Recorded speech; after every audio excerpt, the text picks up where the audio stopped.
നമുക്കിന്നൊരു unboxing video ഉണ്ടല്ലോ. അപ്പോൾ ഞാനിത് റിസീവ് ചെയ്യുമ്പോൾ ഞാൻ ഡ്യൂട്ടിയിലായിരുന്നു. അപ്പോൾ എനിക്കിത് ഓപ്പൺ ചെയ്യുമ്പോഴത്തേക്കും വീഡിയോ എടുക്കണം എന്നുള്ളതുകൊണ്ട് ഞാൻ അത് ഓപ്പൺ ചെയ്തില്ല. പക്ഷെ അത് തുറക്കാൻ വേണ്ടി ഭയങ്കര എക്സൈറ്റഡ് ആയിരുന്നു. ഞാൻ അറ്റ് ലാസ്റ്റ് ഞാൻ റൂമിൽ വന്നിട്ട് ഇത് ഓപ്പൺ ചെയ്തു. നല്ല ഭംഗിയുണ്ട്. ഞാൻ ഇതുവരെ ജേർണൽസ് ചെയ്തിട്ടില്ലാത്ത ഒരാളാണ്. സിസ്റ്റർ എനിക്കിത് ഗിഫ്റ്റ് ചെയ്തതാണ് കേട്ടോ. ഭയങ്കര ഭംഗിയുണ്ട്. ഇതിൻ്റെ കളറ് കാണാൻ നല്ല രസമുണ്ട്. നല്ല കളേഴ്സാണ്, നല്ല ഷെയ്ഡ്സാണ് ഫുള്ള് വരുന്നത്. ഞാനീ സംസാരിക്കുന്നത് നിങ്ങൾക്ക് മനസ്സിലാവുമെന്നൊന്നും എനിക്കറിയില്ല. നല്ല പനിയാണ്.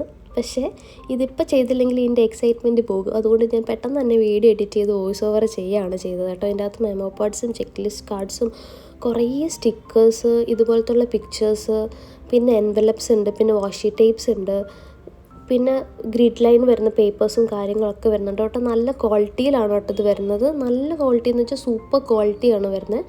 കുറേ സാധനങ്ങളുണ്ട്. അപ്പോൾ ആമസോണിൽ ആൾ നോക്കിയപ്പോൾ 700 സംതിങ് ആണ് വന്നത്. മീഷോയിൽ 399 ഓർ സംതിങ് ആണ് വന്നത്.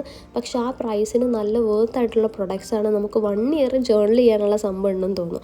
അപ്പോൾ ഈ ജേർണലിൽ ചെയ്യുന്ന വീഡിയോസും കാര്യങ്ങളൊക്കെ ഇനി വരുന്ന വീഡിയോസിൽ പോസ്റ്റ് ചെയ്യുന്നതായിരിക്കും. നിങ്ങളും എന്നെപ്പോലെ ഇതുവരെ ജേർണൽസ് ചെയ്തിട്ടില്ലാത്ത ആൾക്കാരാണെങ്കിൽ എൻ്റെ കൂടെ കൂടിക്കോട്ടോ. നമുക്ക് ഒരുമിച്ച് ജേർണൽ ചെയ്യാൻ സ്റ്റാർട്ട് ചെയ്യാം. ജേർണൽ ചെയ്യാൻ പ്രത്യേകിച്ച് കാര്യങ്ങളൊന്നും വേണ്ട. ഇതുപോലെ കുറച്ച് ജേർണൽ സപ്ലൈസ് ഇതില്ലെങ്കിൽ നമുക്ക് മേക്ക് ചെയ്തായാലും ചെയ്യാം കേട്ടോ. അപ്പോൾ നമുക്ക് എന്താ ഇഷ്ടമുള്ളത് അതൊക്കെ എഴുതിക്കൂടെ. കുറച്ച് സ്റ്റിക്കേഴ്സും കാര്യങ്ങളൊക്കെ ഒട്ടിച്ചോടെ കുറച്ച് ക്രിയേറ്റീവായിട്ട് ചെയ്തിട്ടുണ്ടെങ്കിൽ നല്ല രസമായിരിക്കും. പിന്നെ ഈ ജേർണൽ എനിക്ക് ഭയങ്കര ഇഷ്ടമാണ്. ഒരു റീസൺ എന്ന് വെച്ചാൽ മൂൺ എനിക്ക് ഭയങ്കര ഇഷ്ടമുള്ള കാര്യമാണ്. മൂണിൻ്റെ കുറേ ഫോട്ടോസ് ഉണ്ട്, അതെനിക്ക് ഭയങ്കര ഇഷ്ടമായി. അപ്പോൾ അടുത്തൊരു വീഡിയോയിൽ കാണാം കേട്ടോ.